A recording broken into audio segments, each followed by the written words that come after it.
সালে আপনারা জানেন আমরা একটা গণঅভ্যুত্থানের মাধ্যমে ঐতিহাসিক সংগ্রামী বন্ধুগণ, আমাদের যেই আন্দোলনের মতো ছিল, আমাদের যে আন্দোলনের উদ্দেশ্য ছিল, এটা ছিল বৈষম্যহীন একটি রাষ্ট্র কাঠামোর জন্য, সরকারি চাকুরিতে বৈষম্যহীন একটি ব্যবস্থা তৈরি করার জন্য। এই বৈষম্যহীন আন্দোলন পরবর্তীতে রাষ্ট্র সংস্কার আন্দোলন রূপান্তর লাভ করেছে।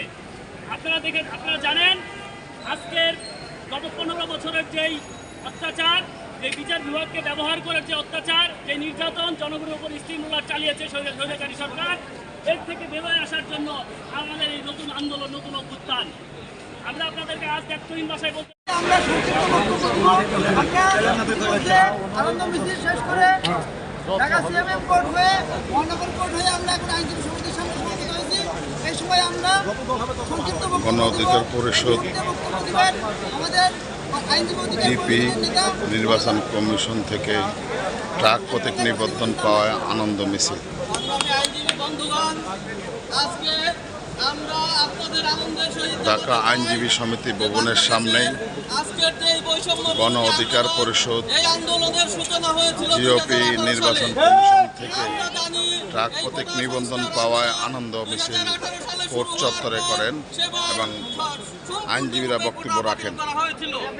আবার সেই 2018 সালের সেই প্রজ্ঞাপন হাইকোর্টের মাধ্যমে বাতিল করার যে ষড়যন্ত্র হয়েছিল, সেই ষড়যন্ত্রের পরিপ্রেক্ষিতেই এই আজকে ছাত্র জনতার আন্দোলন আবার ফুসে উঠেছিল। সেই ছাত্র জনতার আন্দোলনে এইবার শুধু কোন সংস্কার নয়, রাষ্ট্র সংস্কারের সূচনা শুরু হয়েছে এবং বাংলাদেশ থেকে ফ্যাসিবাদের মূল উৎপাটন হয়েছে। এই অবস্থায় আপনারা জানেন 2018 সালের পর আমরা 2021 সালে গণ অধিকার পরিষদ গঠন করি।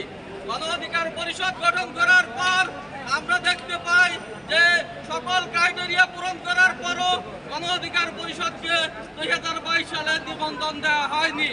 কিন্তু আজকে ছাত্র জনতার এই আন্দোলনের ফলে, আমাদের স্বতঃস্ফূর্ত আন্দোলনের ফলে আজকে যে নতুন বাংলাদেশের সূচনা হয়েছে, সেই নতুন বাংলাদেশের সূচনায় নির্বাচন কমিশন আজকে বুঝতে পেরেছে যে বিপি নূরের নেতৃত্বাধীন যে দলটি আছে, সেই দলটিকে নিবন্ধন না দেওয়া তাদের অন্যায় হয়েছে। আর তারই পরিপ্রেক্ষিতে আমরা নির্বাচন কমিশন থেকে নিবন্ধন লাভ করেছি এবং জনগণের প্রতীক ট্রাক মার্কা আমরা পেয়েছি। ইনশাআল্লাহ আগামী দিনের রাষ্ট্র সংস্কার আন্দোলনে, আগামী দিনের আইনজীবী, বার, আদালত সহ সকল কিছুর যে সংস্কার হবে, সেই সংস্কার আন্দোলনে গণ অধিকার পরিষদ ট্রাক মার্কায় আপনাদের সঙ্গে স্বতঃস্ফূর্তভাবে থাকবেন।